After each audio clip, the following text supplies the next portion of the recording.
মহাবিশ্বের সবকিছু ছিল একটা বিন্দু। এটাকে বিজ্ঞানীরা নাম দিয়েছে দ্য সিঙ্গুলারিটি, মহা একত্ব। এরপর একটা প্রচন্ড বিস্ফোরণের মধ্য দিয়ে মহাবিশ্ব সৃষ্টি হয়েছে। এটার ওরা নাম দিয়েছে big bang theory. Stephen Hawking সবচেয়ে বড় পদার্থবিজ্ঞানী ছিল। সে একটা বই লিখেছে, from the brief history of time, a brief history of time from big bang two black hole. সেখানে সে প্রমাণ করেছে কোরআনের এই আয়াত, কানা তারাতকান, মহাবিশ্বের সবকিছু একটা বিন্দু ছিল। আল্লাহ বলেন সব একসাথে ছিল, চাঁদ তারা আকাশ নদী নালা সব একসাথে। তারপরে একটা বিকট বিস্ফোরণের মধ্য দিয়ে পৃথিবী হয়েছে, চাঁদ হয়েছে, চন্দ্র হয়েছে, সূর্য হয়েছে। মহাবিশ্বের সবকিছু এই মহাবিস্ফোরণের মধ্য দিয়ে হয়েছে। চিৎকার করে পড়েন আল্লাহু আকবার। এই যে ছোট্ট পৃথিবীতে আমরা বসে আছি, এই পৃথিবীর চেয়ে সূর্য 13 লক্ষ গুণ বড়। চিল্লায় পড়েন আল্লাহু আকবার।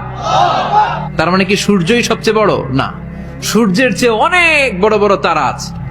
ব্যাটেলজিউস নামে একটা তারা আছে মহাকাশে, যেটা যে সূর্য পৃথিবীর চেয়ে 13 লক্ষ গুণ বড়। এই ব্যাটেলজিউস তারা সূর্যের চেয়ে 33 কোটি গুণ বড়। এই ব্যাটেলজিউস তারাটাই কি সবচেয়ে বড়? না, এর চেয়েও কত বড় তারা যা আছে কোনো হিসাব নাই। এরকম বিশাল বিশাল তারা ঘুরতে ঘুরতে মাওয়াকিউন নুজুম, ব্ল্যাক হোল নামে একটা রেঞ্জ আছে। এই রেঞ্জের মধ্যে যদি ঢুকে যায়, ছোট্ট বাচ্চার মুখে চকলেট দিলে বাচ্চা যেমনি চকলেট চুষে খেয়ে ফেলে, এই বিশাল বিশাল তারাগুলো ব্ল্যাক হোলের মধ্যে ঢুকলে এক মুহূর্তের মধ্যে নিঃশেষ হয়ে যায়। চিল্লায় পড়েন আল্লাহু আকবার। একটা তারার চেয়ে আরেকটা তারা বড়। এরকম হাজার কোটি তারা মিলে আমাদের গ্যালাক্সি। এই গ্যালাক্সির নাম হচ্ছে মিল্কি ওয়ে। কি নাম? আমাদের গ্যালাক্সির নাম কি? সবাই বলেন তো। Milky way. কি নাম? এরকম একটা গ্যালাক্সি না, লক্ষ কোটি গ্যালাক্সি আছে। আমাদের গ্যালাক্সির পরে সবচেয়ে কাছের গ্যালাক্সির নাম অ্যান্ড্রোমেডা। কি নাম?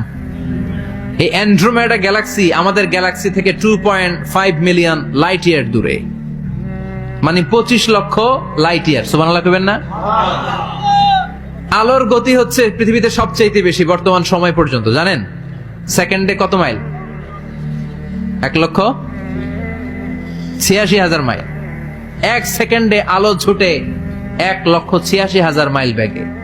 এত বেগের কোন প্লেন বা রকেট নিয়ে যদি আপনি আমাদের গ্যালাক্সি থেকে মিল্কি ওয়ে থেকে অ্যান্ড্রোমেডাতে যেতে চান, তাহলে আপনার 25 লক্ষ বছর লেগে যাবে। সুবহানাল্লাহ বাড়িতে যাই বললেন। এরপর আল্লাহ বললেন, ওয়াস সামাআ বানাইনাহা বিআইদিন ওয়া ইন্না লামুসিউন। আকাশ আমি বানালাম, গ্যালাক্সি আমি বানালাম। বানানোর পর থেকে সবগুলোর আমি প্রশস্ত করতে শুরু করে দিলাম। সব ছিল ক্ষুদ্র, একটা বিন্দুর মধ্যে আমি বিস্ফোরণ করলাম একটা আওয়াজ দিয়ে। আওয়াজটা ছিল কুন। আওয়াজটা ছিল কি? জোরে কন, আবার কন। কুন ফায়া। ইন্নামা আমরুহু ইযা আরাদা শাইআন আন ইয়াকুলা লাহু কুন ফায়াকুন। আল্লাহ যখন কিছু করতে চান শুধু বলেন কুন, শুধু বলেন বি। কুন মানে বি, ইট ওয়াজ, এটা হয়ে যায়। হাও বলতে দেরি। এই মহাবিস্ফোরণের নেপথ্যে যে শব্দটা ছিল সেটা ছিল কুন। সেটা ছিল কি? আল্লাহ কুন বলতে দেরি, মুহূর্তের মধ্যে বিগ ব্যাং, বিশাল এক্সপ্লোশন। তারপর থেকে মহাবিশ্ব ছড়াচ্ছে।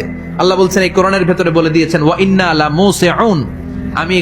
আমি এই মহাবিশ্বকে, এই গোটা ইউনিভার্সকে আমি প্রতিনিয়ত সম্প্রসারিত করছি। প্রতিনিয়ত এটা বড় হচ্ছে, সম্প্রসারিত হচ্ছে। চিল্লায় বলেন আল্লাহু আকবার। আজ থেকে মাত্র 20 বছর আগে এটা তারা আবিষ্কার করেছে।